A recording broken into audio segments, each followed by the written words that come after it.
Assalamualaikum warahmatullahi wabarakatuh. Bismillahirrahmanirrahim. Alhamdulillahirabbil alamin wassalatu wassalam ala asyrafil anbiya'i wal mursalin wa ala alihi wa sahbihi ajma'in. Subhanaka la ilma lana illa ma 'allamtana innaka antal alimul hakim. Rabbi shrah li sadri wa yassir li amri wahlul 'uqdatam min lisani yafqahu qawli. Amma ba'd. Alhamdulillah ala nikmatil Islam, alhamdulillah ala nikmatil iman, wa kafa biha min ni'mah. Alhamdulillah, segala puji bagi Allah Subhanahu wa ta'ala yang memberi kita nikmat Islam iman, yang memberi kita nikmat jalan-jalan menuju kebaikan, yang memberi kita nikmat perkumpulan-perkumpulan yang baik, perkumpulan-perkumpulan yang kita didatangkan karena Allah Subhanahu wa ta'ala, yang kita didatangkan atas dasar kecintaan kita kepada Nabi kita, Nabi besar Muhammad sallallahu alaihi wasallam. Dan sesuatu yang semacam ini adalah perkara-perkara yang gak akan mungkin pernah kita sesali di dunia sampai di akhirat nanti. Kita dapat kemanfaatannya di dunia, kita dapat rehatnya hati di dunia, kita dapat jernihnya pikiran di dunia. Dan semoga perkara-perkara yang kita rasakan ini akan berbuah manis di sisi Allah Subhanahu wa ta'ala. Kalau Allah Ta'ala mengatakan di dalam Al-Quran, innal abrara lafi na'im alal araiki yanzurun ta'rifu fi wujuhihim nadratan na'im yusqawna min rahiqin makhtum khitamuhu misk wa fi dzalika falyatanafasil mutanafisun. Jadi di dalam Al-Quran, innal abrar, orang baik itu selalu ada di dalam kenikmatan.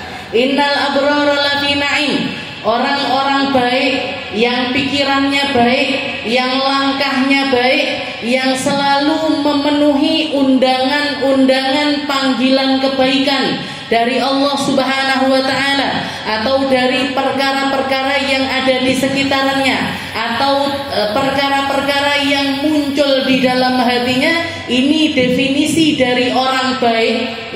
Makanya dikatakan kalau misalkan hati kita ini berpikir tentang kebaikan, maka jangan diabaikan pikiran tersebut. Kalau kita punya keinginan untuk melangkah di dalam perkara yang baik, jangan kita abaikan panggilan-panggilan tersebut, karena bisa jadi itu adalah talinya Allah Ta'ala untuk melindungi kita, untuk geret kita, untuk memuliakan kita, untuk menaikkan derajat kita. Innal abrara lafi na'im. Jadi orang beriman, orang baik itu, mereka itu sudah ada di dalam kenikmatan. Di dunia mereka sudah ada di dalam kenikmatan, di akhirat kenikmatannya berkali-kali lipat dibandingkan apa yang mereka rasakan di dunia. Lalu apa yang mereka dapatkan nanti di surga? Alal araiki yang turun. Mereka akan duduk di atas semacam ranjang-ranjang. Kalau kalau ranjang zaman sekarang itu jarang yang ada arikahnya. Apa itu arikah? Jadi kalau zaman dulu itu biasanya ranjang, di samping-sampingnya itu ada kayu ataupun juga tiang-tiang di pojok-pojoknya 4 itu. Terus nanti di atasnya juga ada, dipakai untuk bikin kayak semacam selambu. Ini kasur yang semacam itu namanya arikah. Namanya adalah arikah, jamaknya aroik. Katanya Allah Ta'ala, alal aroiki yang turun. Mereka akan menikmati ranjang-ranjang yang indah di atas, di rumah-rumah mereka masing-masing yang turun. Dan kalau mereka ingin saling melihat kembali, walaupun mereka ada di ranjang masing-masing, tangga bisa delok-delokan. Jadi misalkan saya di istana saya, di atas ranjang saya, di dalam surganya Allah Subhanahu wa ta'ala, saya kangen sama Ustazah Fatimah. Fatimah ngene lagi nyapo ya. Tiba-tiba Fatimah juga lagi gelundung-gelundung di atas kasurnya dia, di istananya dia, di surganya Allah Subhanahu wa ta'ala. Maka walaupun misalkan terpaut jarak, karena surganya Allah Ta'ala itu luar biasa saat waktu yang sama mereka bisa langsung berhadap-hadapan. Kayak semacam video call, Bu. Nggih. Walaupun di surga itu nggak ada, nggih. Jadi istilahnya kayak bahasa surga itu justru jauh lebih bisa dipahami oleh orang-orang zaman sekarang. Firman-firmannya Allah Ta'ala menjadi sesuatu yang sangat gampang untuk dinalar oleh orang-orang semacam kita. Dulu orang-orang bingung, masa bisa pesan dari atas langit turun di satu waktu nggak pakai loading? Kalau kita jenengan zaman dulu surat-suratan itu, gitu. Bahkan bukan surat-suratan, abah saya itu zaman dulu kalau pesan barang itu pakai wesel, Jadi pakai wesel, nanti nulis ke kantor pos, pesen ini sama juragan-juragannya Surabaya, kekirim, nanti berapa hari kekirim, diterima sama mereka, baru disiapkan barangnya, baru setelah itu dikirim ke Tulungagung. Ngoten, butuh waktu mungkin beberapa minggu. Sampai pernah kata abah saya, abine itu pernah, sudah zamannya HP tapi belum ada HP seperti ini, telepon rumah itu, jadi sudah mulai kalau pesan-pesan barang itu tinggal telepon. Kata abah saya kangen bikin wesel, kangen bikin pesan pakai wesel gitu namanya, jadi pesan pakai wesel itu kangen. Jadi nulis pesenannya dikirim ke kantor pos, tahu-tahu ke toko lagi, selesai teko. Saya teko. Loh, Bapak, Pak, dari mana? Dari kantor pos. Ngapain? Mau pesan barang sama jenengan. Ngapain? Sekarang sudah ada HP, kok enggak? Kangen saya masa-masa itu. Jadi orang-orang dulu itu logikanya nggak nyampe. Mana bisa? Firman turun di satu waktu, nggak pakai delay, nggak pakai loading, langsung nyampe kepada tujuannya. Begitu juga bahasanya Al-Quran. Alal araiki yamdurun. Mereka di atas ranjangnya masing-masing. Karena kita itu ranjang itu kan termasuk privasinya kita. Jangan di rumah nggak akan masukkan tamu ke kamar itu, nggak akan. Kecuali orang-orang khusus, ibunya kita atau orang terdekatnya kita baru itu masuk kamar. Naik ke kasur kan lebih privasi lagi. Tapi katanya Allah Ta'ala, para ahli syurga, di dalam syurga, salah satu kenikmatan yang ditawarkan sama Allah Ta'ala, alal araiki yang turun. Mereka di atas ranjang-ranjangnya iso ketemu sama siapapun yang ingin mereka calling waktu itu juga. Video call, Pak, lagi ngapain? Lagi makan anggur saja, misalkan. Nah, jadi seperti itu, alal araiki yang turun. Ta'rifu fi wujuhihim nadratan na'im. Dan orang baik itu dari wajahnya sudah terpancar kebaikan. Orang baik itu mukanya sudah memancarkan cahaya. Cahaya dari mana? Cahaya dari sujud mereka, cahaya dari zikir mereka, cahaya dari ibadah mereka, cahaya dari kebaikan-kebaikan mereka. Itu terpancar di wajah-wajah para ahli iman dan menjadi koneksi satu sama lain. Makanya salah satu hal, kenapa kok jenengan itu dikumpulkan di tempat ini, kenapa kok jenengan dihadirkan di tempat ini? Karena punya koneksi yang sama, punya rasa hati yang sama, yang asalnya dari pancaran hati karena menginginkan sesuatu yang sama, yaitu surganya Allah Subhanahu wa ta'ala.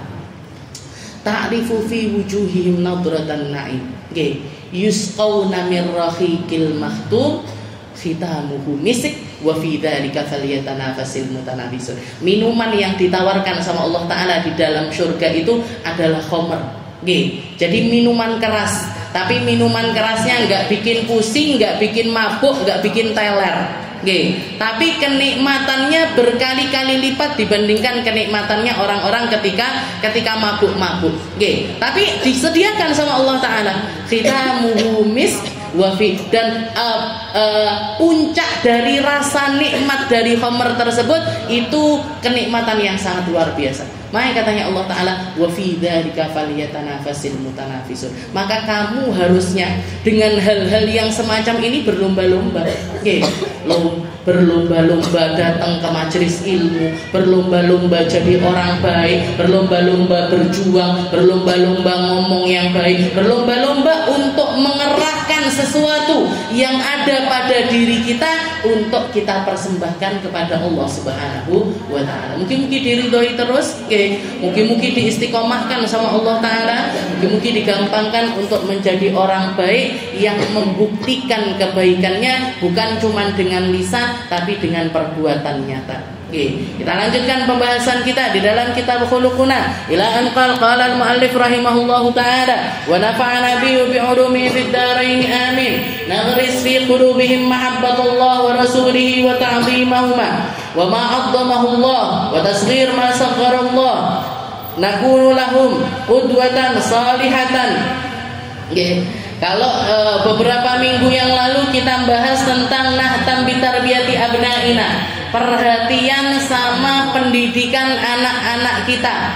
Dan ini yang ke-20 dari khuluquna ma'ibadi, akhlak kita kepada sesama, masih bersambung dengan yang sebelumnya, dan dengan bab yang sebelumnya, yaitu naghris fi qulubihim mahabbatullah wa rasulihi wa ta'zimahuma. Salah satu tugas utamanya orang tua, salah satu hal yang paling prioritas dari pendidikan anak-anak kita adalah menanamkan kecintaan kepada Allah dan juga Rasulnya, serta pengagungan kepada Allah dan juga Rasulnya di dalam hati setiap anggota keluarga kita. Jadi perkara termasuk prioritas utama yang harus ada di dalam pendidikan anak-anak kita, di dalam pendidikan keluarga kita adalah penanaman cinta Allah, cinta Rasul, pengagungan kepada Allah, pengagungan kepada Rasul agar nancep di dalam hati seluruh anggota keluarga kita. Ini tugas utamanya orang tua, tugas utamanya bapak ibu ini. Bukan cuman sekedar ngasih makan, ngasih pakaian, nyarikan uang, masang AC kamar, naruh water heater di kamar mandi, ngasih fasilitas-fasilitas nomor 1 di rumah-rumah kita. Bukan cuman itu, Bu. Itu bahkan nggak ada sekalipun nggak masalah. Itu sekalipun misalkan kita seumur hidup nggak punya fasilitas itu nggak masalah. Seumur hidup nggak pernah makan steak saya sudah, no problem. Saya termasuk yang nggak pernah makan steak. Marah yo ratuyan. Jadi istilahnya hal-hal semacam ini, seumur hidup nggak pernah ngerasakan kamar pakai AC, nggak apa-apa, Bu. Nggak apa-apa. Tapi yang pasti yang harus ada di rumah-rumah kita adalah pendidikan cinta Allah, cinta Rasul, dan mengagungkan semua yang tersambung kepada keduanya. Dan ini mayoritas orang tua lalai atas hal tersebut.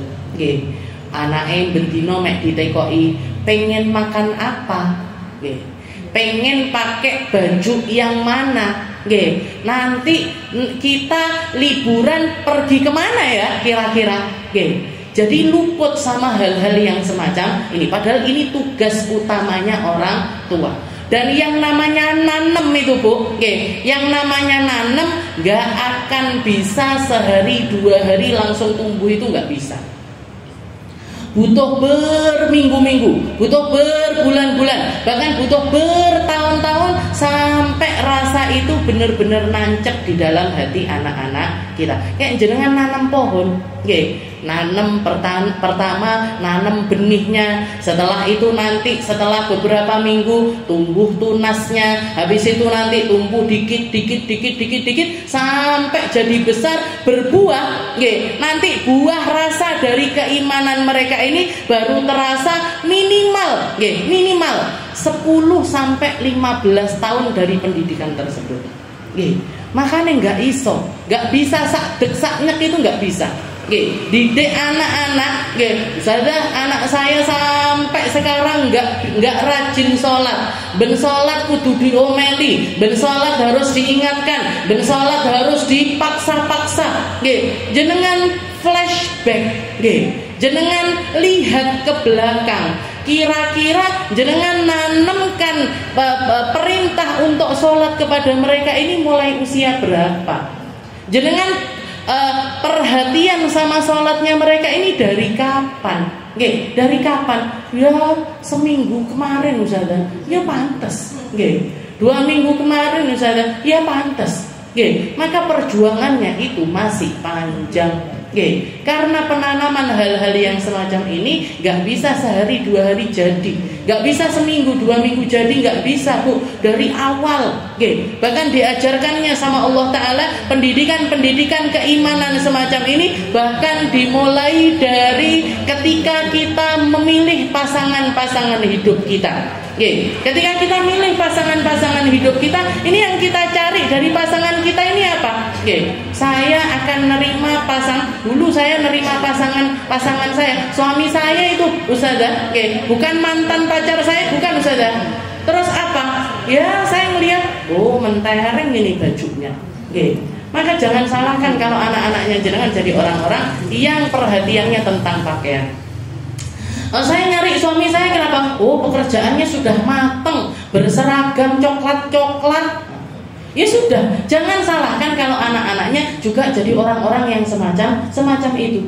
Nggih, tapi kalau jenengan yang dilihat agamanya dia, nggih, akhlaknya dia, kesalehannya dia, kebaikan tutur katanya dia, nggih. Ini mulai dari masih nyari pasangan sudah yang dicari orang-orang semacam ini, nggih. Harta bisa dicari, rumah meskipun nggak punya, ngontrak juga bisa, nggih. Jenengan itu nggak dosa loh Bu, sampai meninggal nggak punya rumah itu nggak dosa. Oke, tapi kalau sampai meninggal dunia nggak ada iman, nggak bawa iman, bahaya ini akhirat kita. Oke, bahaya ini ke tempat kita di sisi Allah Subhanahu wa Ta'ala. Nggak dosa orang seumur hidup ngontrak itu nggak dosa. Orang seumur hidup istilahnya tinggal di rumahnya mertua ataupun hidup bersama dengan orang tua nggak dosa. Nggih, itu bukan sesuatu yang dipermasalahkan di dalam kehidupannya manusia. Tapi kalau orang ini nggak jadi orang baik, orang kalau nggak punya iman di dalam dirinya, bahaya untuk dirinya, bahaya untuk pasangannya, bahaya untuk anak-anaknya. Nggih, dan anak-anak ini nanti turun terus, nggih, cucu-cucunya terus cucu-cucunya terus ke bawah. Nggih, bahaya tambah bahaya tambah bahaya. Di dunia sudah bahaya, di akhirat tambah lagi. Nggih. Jadi nazris fi qulubihim mahabbatullah wa rasulih. Jadi pertama yang harus kita tanamkan kepada mereka adalah kecintaan kepada Allah, kecintaan kepada Rasul, dan mengagungkan segala sesuatu yang diagungkan sama Allah dan juga Rasulnya. Oke. Makanya istilahnya kalau sampai jadi ini kan, sampai menjadi sesuatu yang ma'ruf. Ibu-ibu zaman sekarang itu lebih bingung anaknya kelangan Tupperware. Oke. Ketimbang ketika anaknya luput sholat, pulang itu dicek tasnya, Tupperware-nya mamah mana nih? Nggih, yang biru hilang neh, tutupnya hilang mah, nggih, patah ini itu dan lain sebagainya. Nggih, itu yang dipermasalahin. Nggak ditanya, tadi sudah sholat duhur, nggih, tadi sudah ini, nggak ditanya. Nggih, saya ditekoki Tupperware. Saya ngelihat sendiri Bu, nggih, guru-guru saya, Habib Zain sama istrinya Ustazah Fatimah bin Syekh Abu Bakar. Beliau itu anaknya masih kecil-kecil dan recel banyak ngoten istilahnya. Beliaunya lagi sibuk ngeladeni tamu, nggih. Jadi lunglungan makanan seperti itu untuk dikeluarkan, nggih. Dikeluarkan Habib Zain ini guru saya, nggih. Lunglungan makanan seperti ini, anaknya ini nyari HP. Kayak anak zaman sekarang istilahnya minta HP, dikasihkan HP-nya. Nggih, dan HP yang mahal, dikasihkan HP-nya. Yang namanya anak kecil rebutan HP, jatuh, pecah. Nggih, pecah. Ini 2 orang ini, nggih, suami istri ini ngelihat ngeten tok. Mah, HP-nya pecah. Oh, pecah. Ngoten tok. Wes mari. Nggih, yo enggak diseneni, ya enggak dicela, ya enggak diapa-apain sama orang tuanya. Nggih. Ini kalau ibu-ibu lainnya ini, nggih. Kamu enggak tahu ini. Mama buat beli HP ini.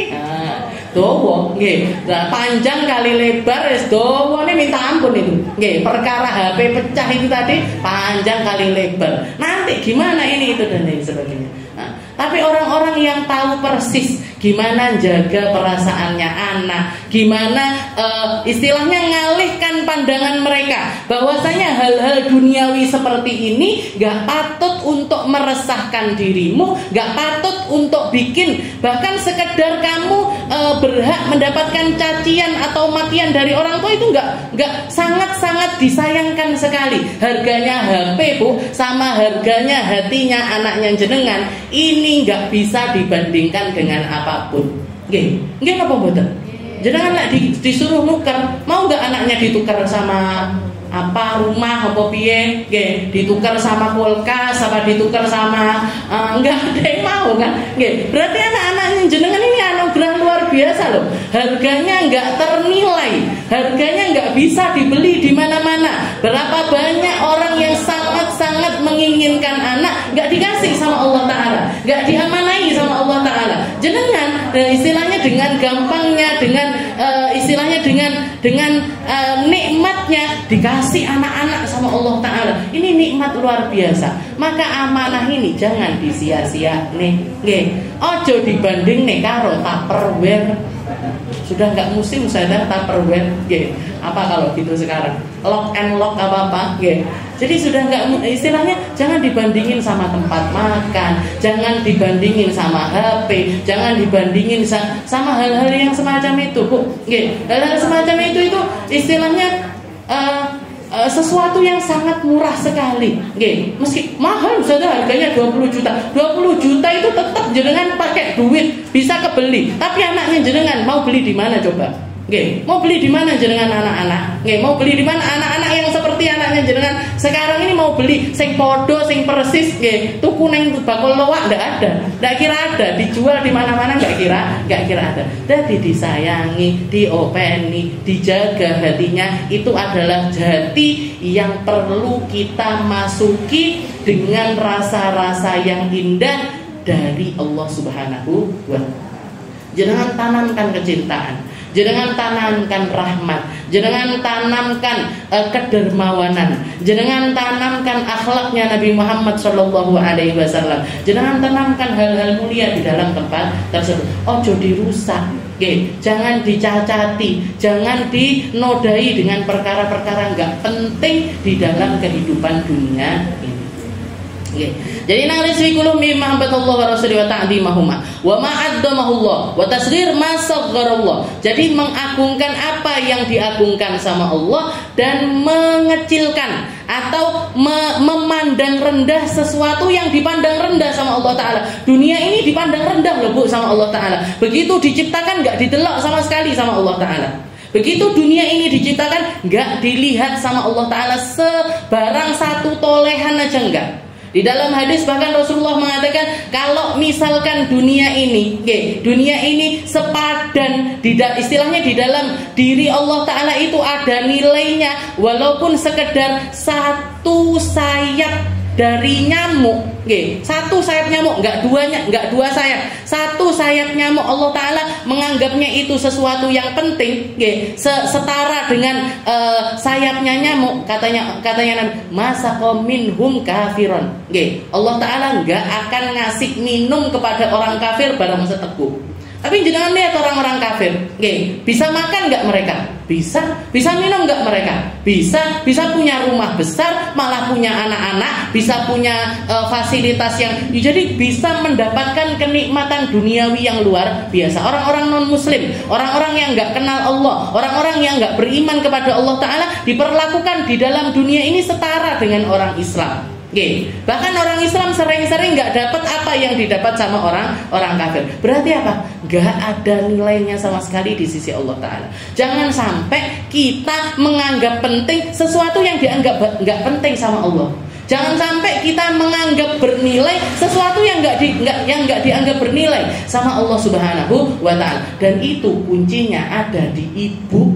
Itu kuncinya ada di panjenengan. Itu kuncinya ada di jenengan.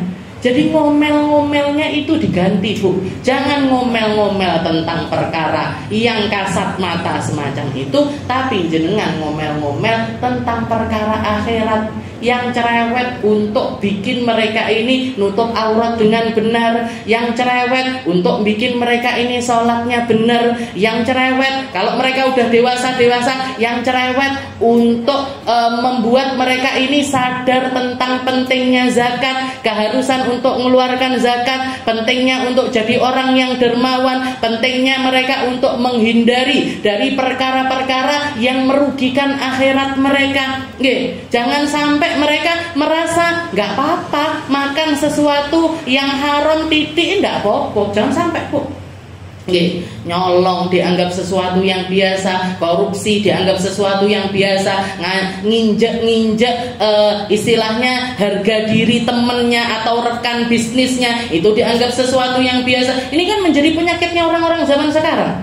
Kenapa? Karena emak-emaknya nggak didik mereka, nggak bikin mereka ini jadi manusia-manusia yang menganggap perkara duniawi itu harus di manajemen dengan benar sesuai dengan aturannya Allah Subhanahu wa ta'ala. Nabi Muhammad itu, Bu, cucunya Sayyidina Hasan, Sayyidina Husain, ketika beliau anak kecil biasa lari-lari, dan waktu itu musimnya orang untuk membayar zakat, Rasulullah menampung harta zakatnya orang-orang Madinah. Ini cucunya Nabi ini tahu-tahu ngambil satu biji korma, ngambil, setelah itu langsung dimasukkan ke mulutnya. Apa yang dilakukan sama Nabi? Dikorek, Bu. Dari mulutnya Sayyidina Hasan, Sayyidina Husain ini dikorek sampai para sahabat itu mengatakan sampai dikorek sampai ke dalam. Rasulullah ingin memastikan bahwasanya yang masuk ke perut itu semua keluar. Sambil beliau mengatakan keluarin, muntahin. Inna hadzal mal ausakhun nas. Ini harta kotorannya manusia. Ini harta zakatnya orang-orang. Ini adalah harta kotor yang enggak layak dimakan sama alu Muhammad, yang enggak layak dimakan sama keluarganya Muhammad. Sama Muhammad, sama keluarganya Muhammad, ini enggak layak untuk makan harta kotorannya manusia. Jadi harta zakat itu kotoran. Harta zakat itu buat bersihin harta kita. Itu pendidikannya Nabi sama cucu-cucunya. Sama cucu-cucunya. Jadi jangan dididik, istilahnya segala-gala diiming-imingin duit, segala-gala dikasih dengan iming-iming.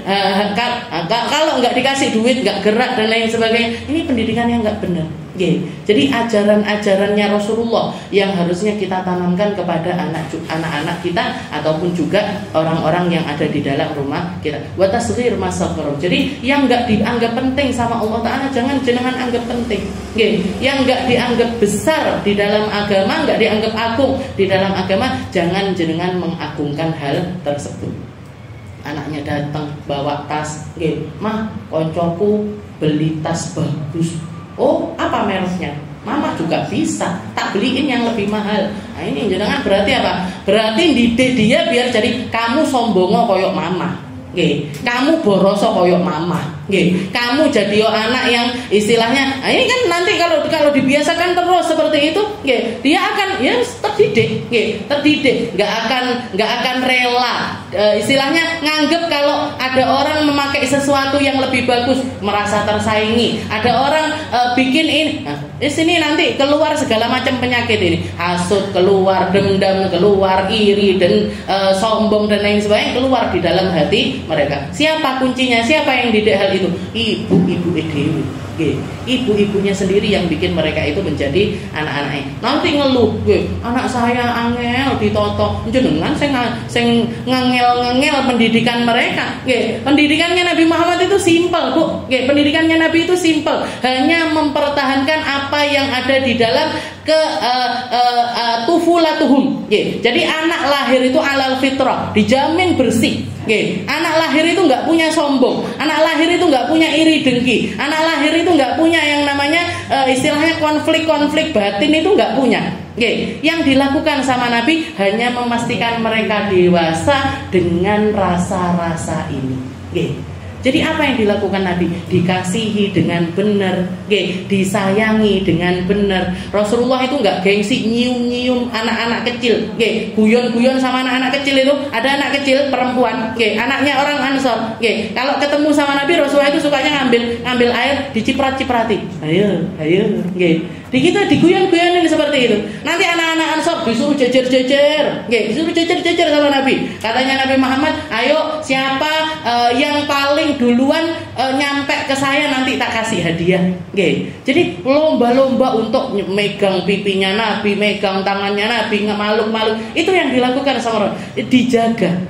Jadi tabiat rahmatnya mereka. Anak kecil itu kan rahmat. Anak kecil itu kan rahmat. Anak kecil itu kan tahu diri. Anak kecil itu ngambil secukupnya. Jangan kalau nggak percaya, anak kecil-kecil itu bawa permen satu nampan, bawa ke anak kecil-kecil, bawa ke anak kecil-kecil. Mereka bakalan ngambil satu, melek abang, ngambil abang. Pengen coklat, ngambil coklat. Pengen vanila, ngambil yang vanila.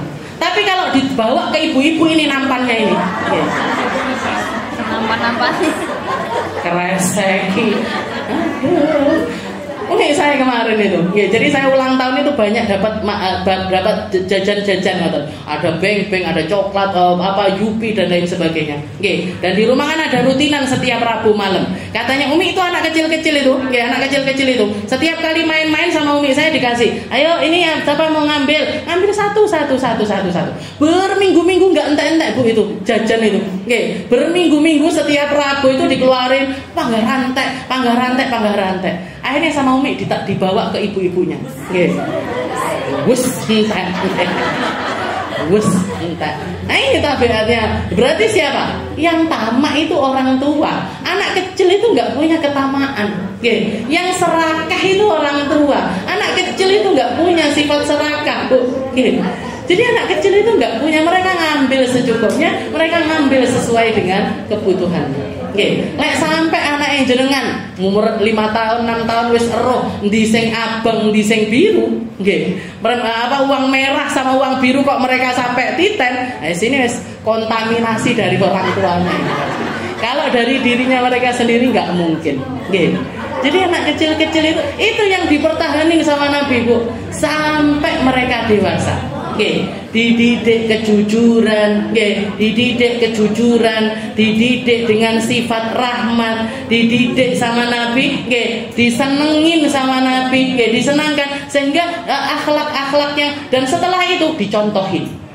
Untuk bab ibadahnya cukup dengan dicontohkan.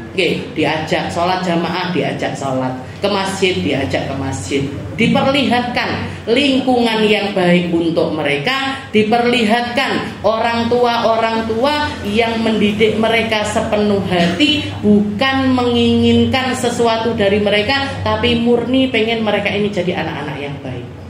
Pendidikan itu sesimpel itu pendidikannya Rasulullah biasa tidur di atas lantai biasa, geletak-geletak di masjid, main kuda-kudaan di dalam masjid, sangat-sangat biasa. Pernah para sahabat itu sampai heran, para sahabat itu sholat berjamaah sama Rasulullah SAW. Setelah itu Rasulullah sujud tidak ngadeg-ngadeg.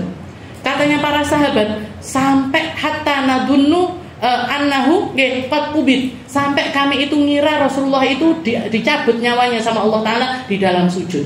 Selama nggak ngadeg-ngadeg dari sujudnya.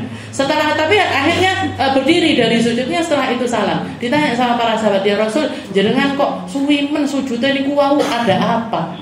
Katanya Rasul, ada ibnati, ini Umamah, cucuku, putrinya Sayyidah Zainab. Jadi Sayyidah Zainab putrinya Nabi, itu Sayyidah Umamah ini main-main di atas pundak saya. Jadi saya lagi sujud ditumpai sama Sayyidah Umamah. Dan saya enggan untuk bangun dari sujud saya, takut ganggu mainannya dia.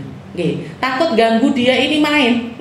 Jadi itu yang dilakukan sama Rasulullah. Makanya kalau jenengan sayang sama anak-anaknya jenengan, dididik dengan pendidikan yang baik, dididik dengan pendidikannya Rasulullah SAW. Sayangi mereka sepenuh jiwa, sayangi mereka sepenuh hati.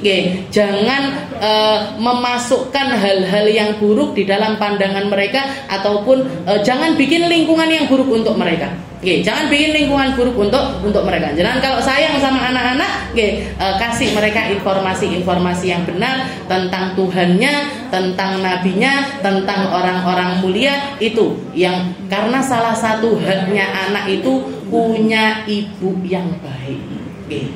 bukan bapak yang baik. Bapak itu nggak penting aslinya. Bapak itu nggak terlalu penting sebenarnya. Ibu. Jadi haknya anak itu punya ibu yang baik. Karena ibu yang baik, insya Allah akan bawa generasi menjadi lebih baik. Lek bapak ini nggak terlalu ngefek sama keadaan umat, tapi ibu yang paling dominan di dalam. Nakunu lahum qudwatan shalihah, kita jadikan diri kita sebagai teladan untuk mereka. Kita jadi bukan cuman sekedar nyuruh jadi baik, tapi kita harus jadi contoh kebaikan itu. Kita harus jadi contoh. Nakunu lahum qudwatan shalihah idza ta'lim wa dalalah bil aqwal umurun nadhariyah tudriku bil basair. Karena yang namanya pembelajaran, yang namanya pendidikan pembelajaran itu kalau lewat mata, kalau lewat pandangan mata itu jauh lebih fasih, jauh lebih mengena ketimbang pakai ucapan-ucapan aja. Nak sholat, nak wudu, nak poso, nak ke masjid, nak ngaji, itu kecil efeknya.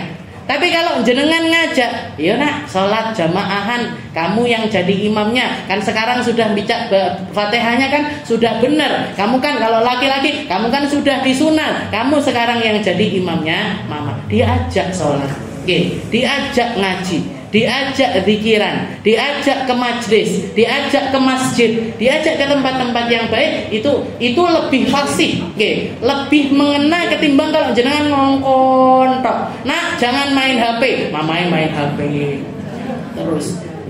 Nah, jangan banyak-banyak main game, ibuke game wakeh ning gone HP ini. Enggak ngaruh itu. Ta'lim ada bil af'al umurun badihiyah tudriku bil absar. Wa arbabul absar aktsar wa athar. Salah satu ulama Habib Abdullah bin Husain bin Thahir, yang ngarang kitab Sulamut Taufik. Kalau di Hadrah Basaudan itu salah satu qasidahnya beliau itu ya arhamar rahimin, sama yang terakhir itu ya Allah biha ya Allah biha niku. Itu karangannya Habib Abdullah bin Husain bin Thahir. Di hari Kamis pagi saya membaca kitabnya beliau Sulamut Taufik. Itu beliau di usia dewasanya, bukan usia tua, usia dewasa. Jadi mulai usia belasan tahun, hal yang rutin dilakukan sama beliau itu setiap harinya baca Al-Quran 17 juz. 10 juznya dibaca malam, ketika qiyamul lail itu baca 10 juz, 7 juznya dibaca waktu duha. Jadi duha itu baca 7 juz, malam itu baca 10 juz. Setelah itu zikirnya beliau harian, zikir hariannya beliau 25.000 la ilaha illallah. 25.000 ya Allah ya Allah ya Allah ya Allah ya Allah. 25.000 salawat kepada Nabi Muhammad SAW. Itu wirid hariannya beliau. Wirid hariannya beliau. Ketika ditanya beliau ini kok bisa jadi orang yang semacam itu, kok iso ngibadah akeh koyo ngono iki gimana? Katanya beliau, saya di usia kecil saya, umur 4 tahun, 5 tahun, usianya anak-anak biasanya suka main. Itu kalau saya pengen main, ketika saya pengen main, saya pengen main sama, saya golek konco istilahnya, nyari teman buat main. Buka kamar ngelihat abahnya lagi sholat, buka musola ngelihat ibunya lagi ngaji, buka kamar kakaknya ngelihat kakaknya lagi baca kitab. Dan itu menjadi pemandangan hariannya beliau. Sehingga katanya beliau, aku yang pertamanya pengen main, ngelihat abahku sholat, akhirnya dipanggil sama abah saya diajak sholat. Kalau nggak gitu nanti dipanggil ibu saya diajak ngaji, nanti dipanggil kakak saya untuk baca kitab bersama.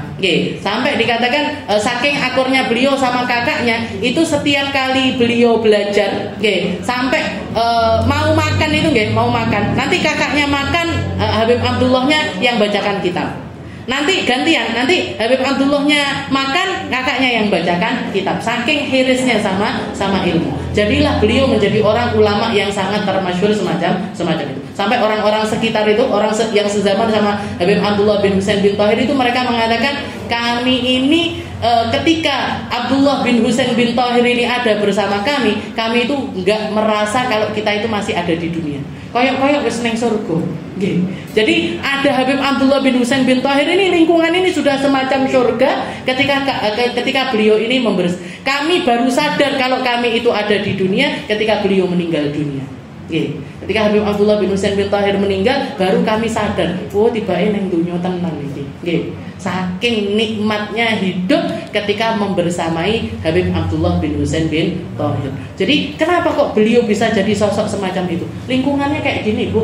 Nggih. Bapake wong saleh, ibuke sholihah, kakaknya juga orang yang baik. Jadi dukungan orang rumah ini sangat-sangat berpengaruh dengan seperti apa anak itu akan jadi apa, akan menjadi seperti apa mereka.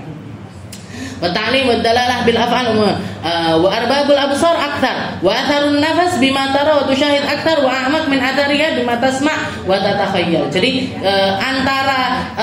jadi kalau informasi yang diterima akal dan juga lewat pendengaran itu masih lebih lemah dibandingkan kalau mereka itu melihat secara nyata di depan mata. Nggih. Makanya untuk orang-orang zaman sekarang, untuk pendidikan anak-anak zaman sekarang, sepertinya menurut saya menurut saya secara pribadi sepertinya kalau untuk anak usia SD, istilahnya di atas SD, gak ada tempat yang lebih aman dibandingkan pesantren. Nggih.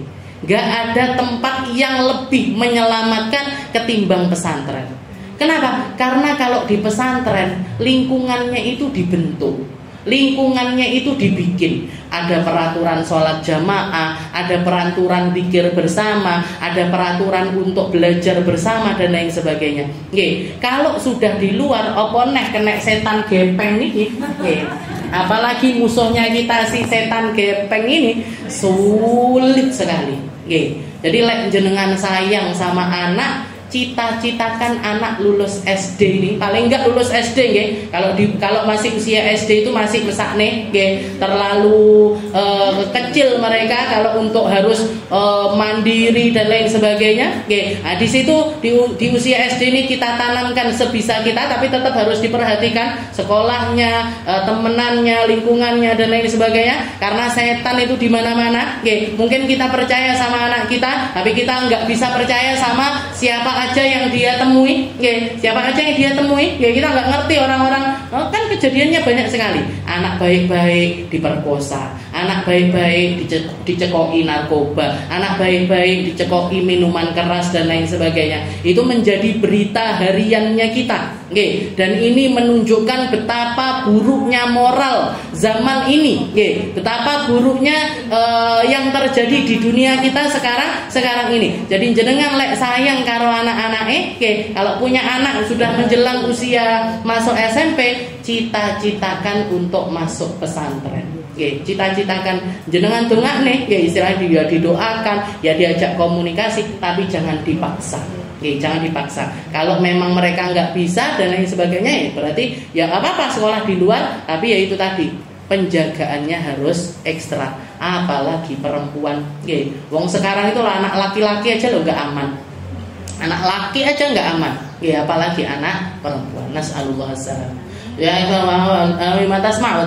jadi lingkungan itu sangat mendominasi bagaimana mereka tumbuh kembang jadi apa dan lain sebagainya, ketimbang kalau itu pakai telinga. Wallahu a'lam.